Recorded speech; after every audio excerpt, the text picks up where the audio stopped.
তো আমরা ভগবদ গীতার বিষাদ যুগের বিষয়ে আলোচনা করতেছি ধারাবাহিকভাবে।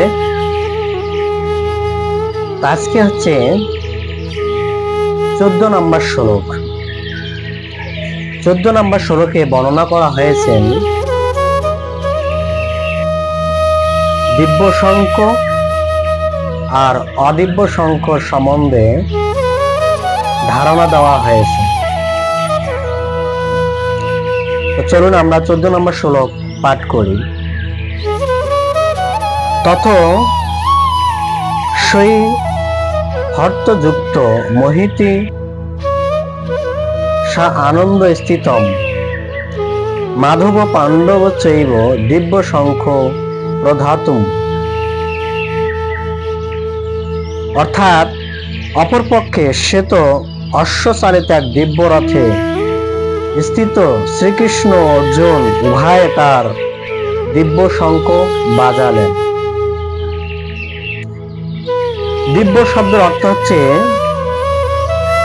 যে বস্তু কি না জড় বস্তু নয়, জড় কিন্তু সেটা কখনো তার গুণ অধিক পরিমাণ প্রকাশ পায়, সেটাকে বলা হয় দিব্য। যেহেতু এখানে ভগবান প্রত্যেকটি বস্তুই দিব্য, দিব্য শব্দের অর্থ হচ্ছে নিত্য বস্তু। দিব্যর মাধ্যমে যেমন সাধারণত বলা যেতে পারে আমাদের শরীরটা হচ্ছে অনিত্য কিন্তু আত্মা নিত্য, আত্মাকে বলা হয় দিব্য। কিন্তু এই দিব্য শরীর আমরা কখন পেতে পারি? যখন আমরা চিন্ময় বস্তু লাভ করতে পারি, তখন আমাদের সেই শরীরটাকে দিব্য শরীর বলা হয়। না, দিব্যর মাধ্যমে কি হয়? জগতে তার বহু গুণ প্রকাশিত হয়। আমাদের প্রত্যেকটা ব্যক্তির ভিতরে 55টা করে গুণ আছে, আর এই 55টা গুণ যেমন স্বয়ং ব্রহ্মাদেবের আছে, ঠিক মানুষের ভিতরে সে 55টা গুণ আছে, কিন্তু মানুষ এটা বুঝতে পারে না। কখন বুঝতে পারবে? না, যখন সে এই চিন্ময় স্তরে আসবে তখন সে এই গুণগুলি তার ভিতরে প্রকাশিত হয়। এখন সেই গুণগুলি বিলুপ্ত হয়ে আছে। অর্থাৎ যেমন একটা উদাহরণ দেওয়া যায়, একটা ঘর অনেকদিন পরিষ্কার করা না হলে কি হয়? ময়লা জমে আছে। ময়লা জমে থাকলে সেই ঘরে কি আছে কিন্তু দেখা যায়। ঠিক সেরকমই আমাদের ক্ষেত্রে এরকম, আমাদের ভিতরে দিব্য গুণ আছে, কিন্তু এখন প্রকাশ করার দায়িত্ব হচ্ছে আমাদের। আর এই দিব্য গুণ কখন প্রকাশিত হয়? যখন আমরা ভগবানের সাথে যুক্ত হই, অর্থাৎ দিব্য বস্তুর সাথে যুক্ত হই, তখন আমাদের এই দিব্য গুণগুলি প্রকাশিত হয়। তার ক্ষমা করার গুণ আছে, তার সহ্য করার গুণ আছে, তার ধৈর্য ধরার গুণ আছে, তার মহত্ত্ব গুণ আছে। প্রত্যেকটা গুণ আলাদা আলাদা ভাবে প্রকাশিত হয়। আর এই গুণগুলি আমাদের কি করে? আমাদেরকে পরিচালনা করে। যেমন এই জগতে আমরা পরিচালিত হই মাত্র 3 গুণের দ্বারা, কিন্তু সেই গুণ, সেই ত্রিগুণের মধ্যে আমরা কোন গুণে আছি সে আমরা নিজে জানি না। এজন্য আমাদের এখানে আলোচনা করা হয়েছে ভগবান আর অর্জুন কৃষ্ণ যে শঙ্খ বাজিয়েছেন সেটাকে দিব্য কেন বলা হয়েছে? যেহেতু সেই শঙ্খটি ভগবান কৃষ্ণের সাথে যুক্ত। অর্জুন কার সাথে যুক্ত? অর্জুন ভগবান কৃষ্ণের সাথে যুক্ত।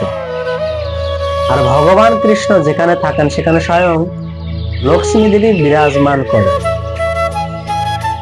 আর যেখানে লক্ষ্মী দেবী বিরাজমান হয় সেখানে সেই জায়গাটা দিব্য হয়ে যায়, কেননা সেখানে কোনো কিছুর অভাব নেই। ঠিক সেই রকমই অর্জুনের ক্ষেত্রেও আমরা দেখতে পারি অর্জুনের সারথি।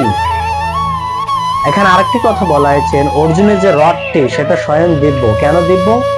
যেহেতু তিনি সেই রথটি অগ্নিদেবের কাছে প্রাপ্ত হয়েছে। আর রথের ধারণটা কি? শ্বেতস্বর অশ্ব চালিত। শ্বেতর অশ্ব, অশ্ব মানে কি? ঘোড়া। সেই 8টি ঘোড়ার দ্বারা পরিচালিত সেই দিব্য রথ। আমরা দেখতে পারি সেই 8টি ঘোড়া ভগবান 8 ভাবে বর্ণনা করা হয়েছে। 8টি ঘোড়া যেমন আমাদের 8টি ইন্দ্রিয় আছে, আমাদের ইন্দ্রিয় 24 মত, কিন্তু 8টি প্রধান। আর সেই 8টি ইন্দ্রিয় কি করেন? সেই 8টি অশ্ব এই ধরাধামকে পরিচালিত করেন। অর্থাৎ এই জগতের মানুষ সেই 8টি অশ্বের দ্বারা পরিচালিত হয়, যে অশ্বগুলি আমাদের কন্ট্রোলের বাইরে এখন হয়ে আছে। কিন্তু ভগবান যদি সেই সারথি হন তাহলে সেই 8টি অশ্বকে পরিচালনা করা ভগবানের ক্ষেত্রে কোনো ব্যাপারে, কিন্তু আমাদের ক্ষেত্রে সেটা অনেক কঠিন হয়ে যাচ্ছে। কেন? যেহেতু সেই 8টি অশ্ব আমাদের নিয়ন্ত্রণের বাইরে, কিন্তু ভগবানের ক্ষেত্রে সেটা আলাদা, অর্জুনের ক্ষেত্রেও সেটা আলাদা। আমরা সেই 8টি অশ্বকে পরিচালনা করার ক্ষমতা আমাদের নেই। এই জন্য আমরা কি করতেছি? সেই অশ্বকে কন্ট্রোল করার ব্যর্থ হয়ে গেছে। আর এই অশ্বকে কন্ট্রোল করতে ব্যর্থ হওয়ার কারণে আমরা এই নানাবিধ দুঃখ আমরা প্রাপ্ত হচ্ছি।